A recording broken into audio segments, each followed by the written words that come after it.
Assalamualaikum warahmatullahi wabarakatuh. Sahabat Tektona dimanapun Anda berada di seluruh tanah air, dari Sabang sampai Merauke, dari Aceh sampai ke Papua. Sahabat semuanya, pada kali ini saya ingin bercerita tentang sebuah inspirasi bagaimana cara menghitung harga jual sebuah produk.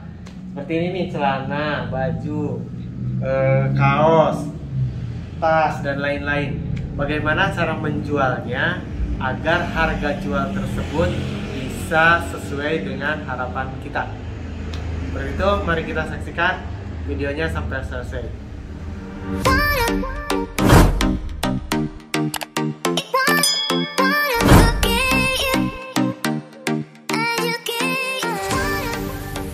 Oke, terima kasih sahabat semua yang masih menyaksikan video ini.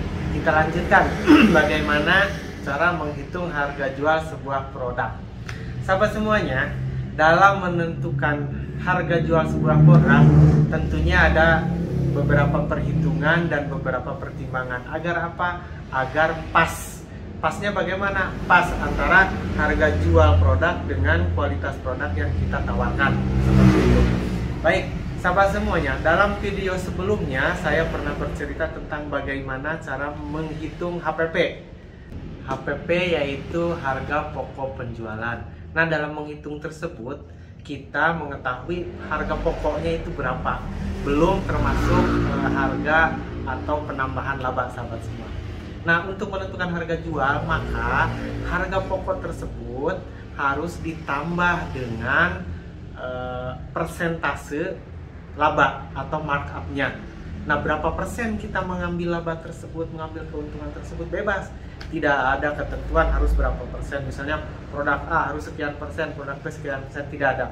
Kemudian bagaimana cara menghitungnya agar markupnya itu pas? Banyak pertimbangannya, sahabat. Pertimbangannya itu adalah diantaranya bahwa kepercayaan diri kita terhadap produk yang kita tawarkan.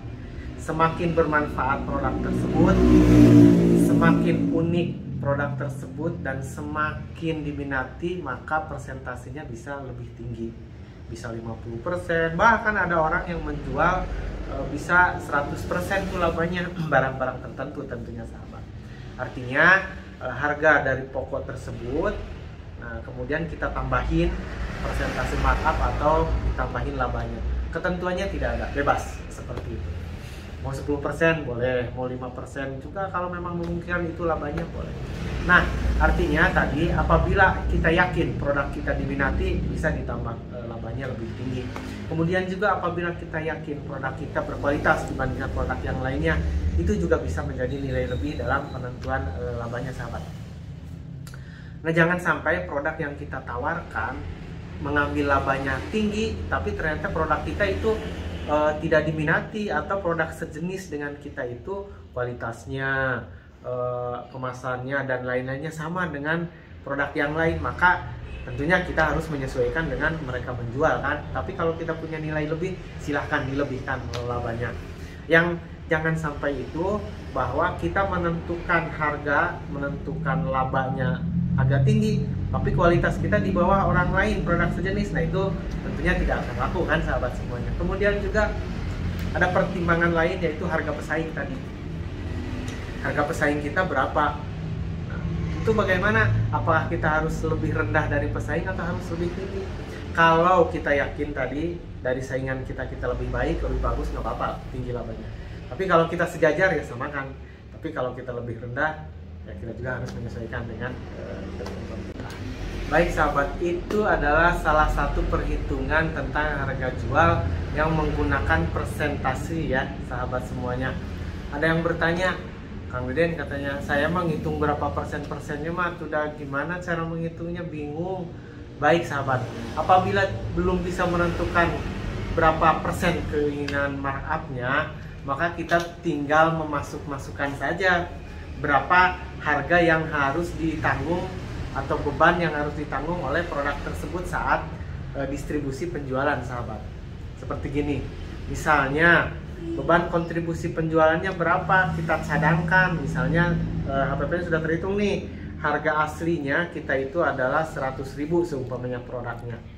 Maka kita tinggal tambahkan aja untuk biaya penjualan misalnya biaya angkut ke toko berapa, biaya untuk upah yang kerja di toko berapa, kena satu bajunya kan seperti itu.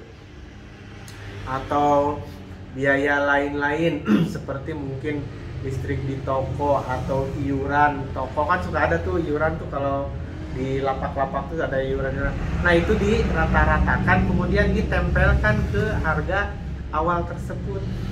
Misalnya harga aslinya tadi 100.000, ternyata untuk biaya penjualannya, biaya distribusinya, laba si penjual di sana, upah penjaga toko berapa, terkalkulasi, rata-rata dihitung-hitung satu produknya misalnya menghabiskan biaya 20.000, berarti 100.000 ditambah 20.000 itu harga jualnya.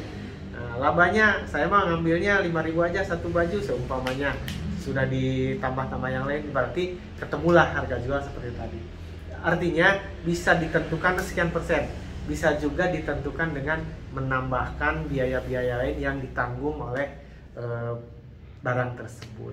Kemudian bagaimana yang paling baik yang mana? Yang paling baik adalah yang paling mudah kita terapkan.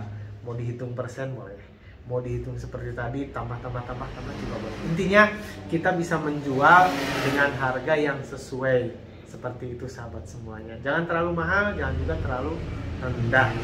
Kecuali pertimbangan tadi sudah dimasukkan. Boleh menjual mahal banget juga boleh. Seperti itu. Tidak ada ketentuannya. Baik sahabat semuanya. Mudah-mudahan video singkat ini bermanfaat untuk kita semuanya. Nanti akan kita bertemu lagi di video selanjutnya. Berapa margin perjualannya, bagaimana cara agar menjual lebih efektif, atau saluran penjualannya bagaimana, kita akan bertemu dalam video selanjutnya. Semoga bermanfaat. Hanya itu. Assalamualaikum warahmatullahi wabarakatuh.